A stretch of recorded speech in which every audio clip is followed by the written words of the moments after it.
কুমড়ো ফুলে ফুলে নুয়ে পড়েছে লতাটা, সজনে ডাটায় ভরে গেছে গাছটা।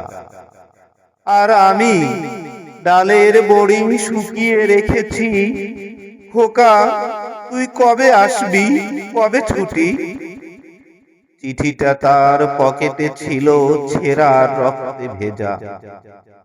মাগো, ওরা বলে সবার কথা কেড়ে নেবে, তোমার কোলে শুয়ে গল্প শুনতে দেবে না। বলো মা, তাই কি হয়? তাই তো আমার দেরি হচ্ছে। তোমার জন্য কথার ঝুড়ি নিয়ে তবেই না বাড়ি ফিরব। লক্ষ্মী মা, রাগ করো না, মাত্র তো আর কটা দিন। পাগল ছেলে। মা পড়ে আর হাসে, তোর উপরে রাগ করতে পারি? নারকেলের চিড়েকোটে উড়কি ধানের মুরকি ভাজে, এটা সেটা আর কত কি। তার খোকা যে বাড়ি ফিরবে, ক্লান্ত খোকা। কুমড়ো ফুল শুকিয়ে গেছে, ঝরে পড়েছে ডাটা, পুঁই লতাটা নেতানো।